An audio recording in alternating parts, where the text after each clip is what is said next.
যাওগে নেকি বে ঐ তই ভাং খাও হা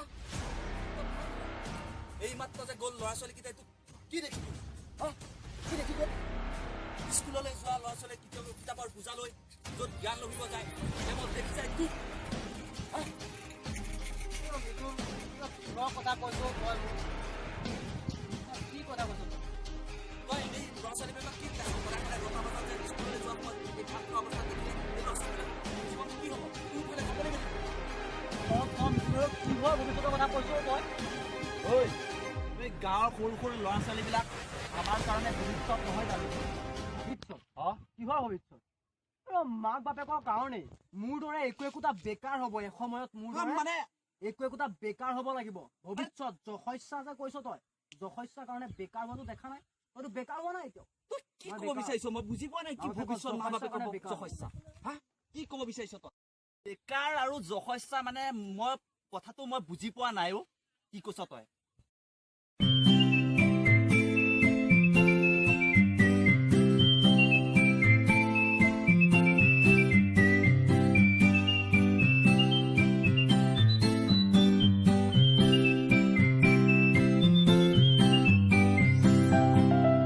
ক'ব বিচাৰিছ তই হা ঐ মিদুল তই যে এতিয়ালৈকে যে যোৱাই নাই এই ইয়াক অলপ জ্ঞান দি আছো বুজিছ তইতো ঘৰৰ পৰা কেতিয়াবা ওলালি বুজিছ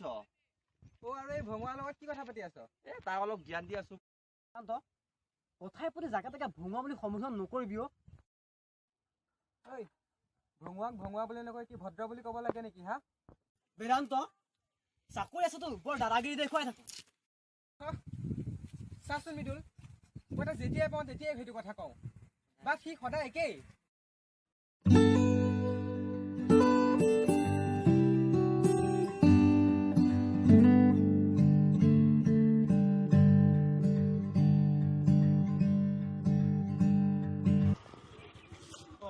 বন্ধুসকল কি কৰি আছা কিবা খানা পিনা আয়োজন হৈছে নেকি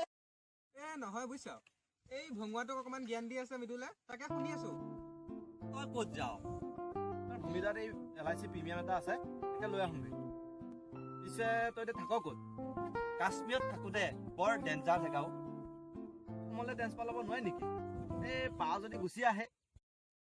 সপোনততো সদায় লওঁ কিন্তু দিঠকতহে নোৱাৰি বুজিছ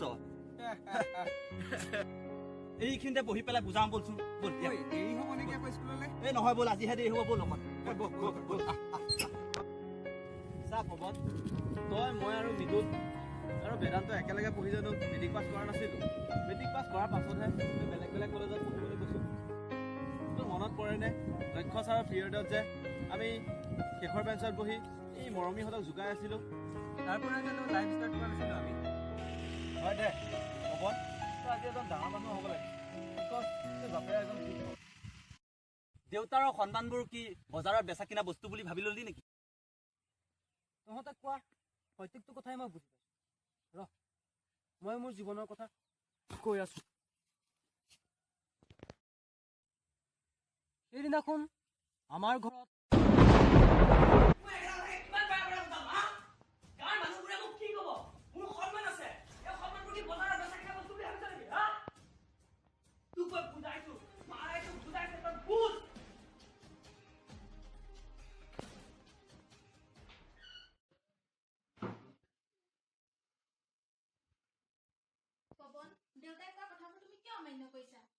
মা তুমি বুজিও নিবুজা আমাক কিয় ধৰা বুজি নাপাওঁ তুমি এবাৰ দেউতাৰ ফালে কবা এবাৰ মোৰ ফালে কবা তুমি কি দুতলীয়া নেকি তুমি আৰু ইমান জোৰেৰে চিঞৰিছা কিয় পৱন তুমি ইমান ভাল পাৰ্চেন্টেজ লৈ পাছ কৰিছা আৰু এই সাধা নিয়মটোৰ বাবে তোমাৰ নিজৰ জীৱনটো কিয় চগা কৰি দিব ওলাইছা মা তোমাৰ বাবে IPS বিষয়ও সামান্য তোমাৰ ল'ৰাক তুমিয়ে কোন তই এইবোৰ কি কৰিব ওলাইছ দেউতা আপুনি আকৌ কামুৰিবলৈ নাহিব তোক মই বহুত সপোন ৰচিছিলো জানো সেইবোৰ তই এনে কি কৰিব ওলাইছ আপুনি কি ক'ব বিচাৰিছে দেউতা আপুনি কি বিচাৰিছে কি মই এজন ইঞ্জিনিয়াৰ হ'ব লাগে তই এজন IPS বিষয়া হৈ কি কৰিবি মই কম শুনক আপুনি সদায় নিউজ চাই এইটো টিভি আপুনি সদায় নিউজ চাই সদায় সন্ধিয়া 7 বজাত আপুনি ৰিম'ট ৱেটিং কৰি থাকে সদায় টিভি নিউজ চাই আপুনি বেলেগ নাচায় নিউজত কি দেখে কেলেংকাৰী হত্যা নিৰ্যাতন আৰু কি দেখে এইবোৰ কোনে কৰি আছে এই অসমৰ জনতাসকলে জানো কোনে নাইকিয়া কৰিব আপুনি নে ইঞ্জিনিয়াৰ প্ৰফেচৰ নে কোনে কোনে নাইকিয়া কৰিব এজন IPS বিষয়া তেওঁ যদি সৎ কাম কৰে কিন্তু তেওঁ ভাল কৰিব বিচাৰিব অসমত হৈ থকা জ্বলন্ত সমস্যাসমূহক ধ্বংস কৰি এখন নিকা কমিটি আমি সমাজ কৰিব পাৰিব মই বিচাৰোঁ দুটা এজন ভাল মানুহকৈ মই তেনেজন কৰিব বিচাৰোঁ কিন্তু আপোনালোকে কি বিচাৰিব এজন ইঞ্জিনিয়াৰ হৈ মানুহৰ সমস্যা কোনো কথাটো নামাৰিব কি ক'ব মোক নহয় এনেকুৱা নহয় মোৰ সন্মান আছে মই এজন শিক্ষক মানুহ আনৰ ল'ৰা ছোৱালীক মই মানুহ কৰিলো কিন্তু তোকো মই সেয়াই তেনেকুৱাই এজন প্ৰতিষ্ঠিত কৰিব বিচাৰো কিন্তু তই সেইটো বুজি পোৱা নাই তোক মাৰাই বুজাইছে মই বুজাইছো তোৰ কাৰণে মই চিপ জৰি ল'ব লাগিব দেউতা আপুনি এনেকুৱা কথা নক'ব যিটো কথাই সমাজত স্থান নাপায় দেউতা আপুনি কি ক'ব বিচাৰিছে কওক এজন ইঞ্জিনিয়াৰ চাওক দেউতা এজন ইঞ্জিনিয়াৰ মানুহে কি কয় এখন বিল পাছ কৰিব মানে কয় মোক 1 লাখ টকা দিম মই এখন বিল পাছ কৰিম মানুহে ক'ব আমুক মাষ্টৰ পিতাই ইঞ্জিনিয়াৰ কিন্তু কি হ'ব নিজৰ এটা বেকগ্ৰাউণ্ডত তোৰ বুলি আহিব কেলেংকাৰী ডকাইত আমুক কৰে তামুক কৰে বাছ বহুত হ'ল তোৰ কথা বহুত হ'ল আৰু আগতেও তোৰ মই এইবোৰ কথা শুনি আছো যদি মোৰ ল'ৰা হ তই মোৰ কথা ৰাখিবই লাগিব আৰু মই কাৰো কথা নুশুনো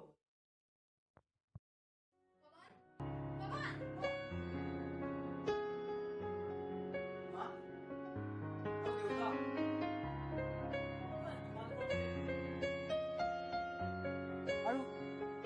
আহি মই সেইদিনাখনৰ পৰা এই জেগাত উপস্থিত হৈছোঁ মা দেউতাৰ কাৰণে মই বাহিৰত পঢ়িবলৈ গৈছোঁ মা দেউতাই মোক ইঞ্জিনিয়াৰ পঢ়াব মই বাহিৰত পঢ়িছোঁ মা দেউতাই তপস্যা কৰিছোঁ ইঞ্জিনিয়াৰ কিন্তু আজি মই কি হ'লোঁ মোৰ নিজৰ জীৱনৰ লক্ষ্যত উপনীত হ'ব নোৱাৰি মই আজি হতাশাত ভুগিছোঁ কিয় জানো আমাৰ অসমত এটা ভাল ইণ্ডাষ্ট্ৰি নাই মই ইঞ্জিনিয়াৰ পঢ়ি ওলাই আহিলোঁ প্ৰাইভেট ইঞ্জিনিয়াৰ পঢ়োঁ ওলাই আহিলোঁ অসমত এটা ভাল ইণ্ডাষ্ট্ৰি নাই বাহিৰত যাবলৈ মোক মা দেউতাই নিদিয়ে কাৰণ মই ঘৰখনৰ এটা ল'ৰা একমাত্ৰ ল'ৰা অসমৰ এটা ভাল ইণ্ডাষ্ট্ৰি নাই যি দুই এটা ইণ্ডাষ্ট্ৰি আছে তাততো খুব দৰমহা দিয়ে 18 বা 20 হাজাৰ হয়নে 18 বা 20 হাজাৰ টকা দৰমহা দিয়ে 18 20 হাজাৰ টকা দৰমহা কাৰণে মালিকক কিমান কাটিব লাগিব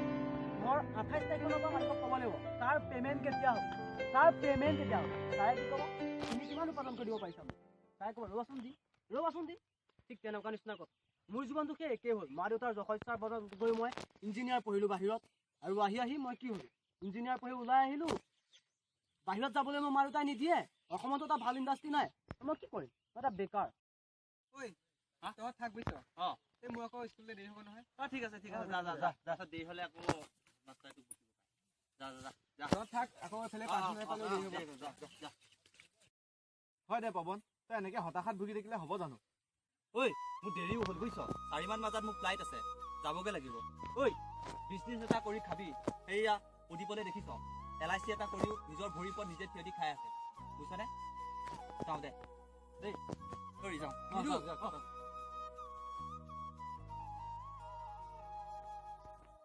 তহঁত মোৰ বন্ধু যিহেতু তহঁত মোৰ বন্ধু তহঁতে মোক যেনেকৈ বুজাইছে তহঁতৰ প্ৰত্যেকটো কথা মই বুজি পাইছোঁ তহঁতৰ ওচৰত মই যি শপত বা তহঁতক মই কথা দিছোঁ মই এজন ভাল মানুহ হ'ম আৰু তহঁতক মই এইটো বিচাৰিছোঁ কাৰণ তহঁত প্ৰত্যেকজন এজন বিবাহিতা পুৰুষ হয়তো তহঁতৰ জীৱনলৈ কোনোবা সন্তানো আহিব তহঁতৰ সন্তানবোৰক লৈ মই তহঁতক এটা কথাই জনাব বিচাৰিছোঁ মোক মোৰ মা দেউতাহঁতে যেনেকৈ মোৰ জীৱনৰ লগত মোৰ হেতালি খেলি মোৰ জীৱনৰ লক্ষ্য আছিল যিটো আৰু মোক মা দেউতাহঁতে তুলি দিলে আন এটা কথা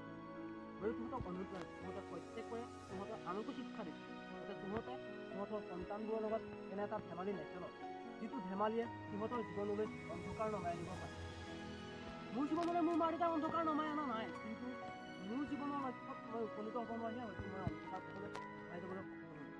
কাৰণ প্ৰাইভেট কৰি আজি কিবা এটা প্ৰাইভেটভাৱে পঢ়ি বা প্ৰাইভেটভাৱে পঢ়ি একো লাভ নাই নহ'লে গভৰ্ণমেণ্টৰ আণ্ডাৰত হ'ব লাগে নহ'লে নাই কাৰণ মই আজি প্ৰাইভেট ইঞ্জিনিয়াৰ পঢ়ি কি হ'ল মই হতাশাত ভুগি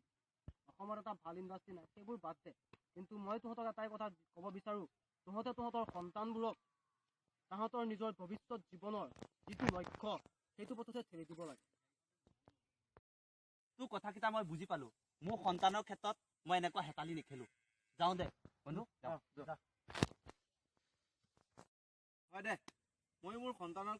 যিটো প্ৰতিভা আছে সেইটো দিশে গতি কৰা। ব'ল এতিয়া যাওঁ, মোৰো প্ৰিমিয়ামটো আনিবলৈ দেৰি হৈছে। তোক একেবাৰে ঘৰতে থৈ যাম।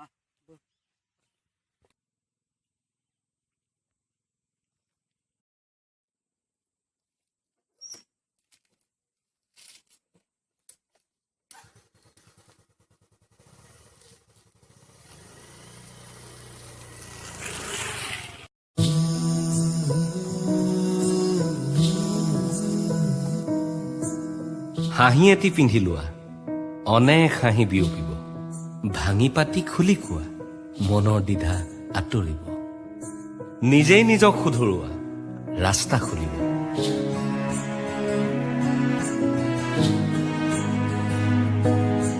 জীৱনেনো কি বিচাৰে নিজক সুধিবা। ধনে ধানে সোণেৰেই জানো জীৱন জুখিবা।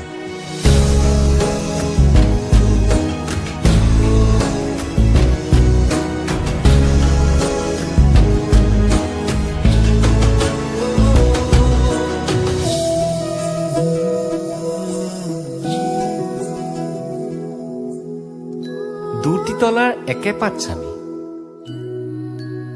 কেনেকৈ হল কোৱাচোন ভাবি। এটিতলা ভৰসাৰ, আনটো চলনাৰ। আবেগ নামৰ চাবি কাঠি সাৱধানে ৰাখিবা সাঁচি। জীৱনে কি বিচাৰে নিজক সুধিবা। ধনে ধানে সোণেৰেই জানো জীৱন জুখিবা।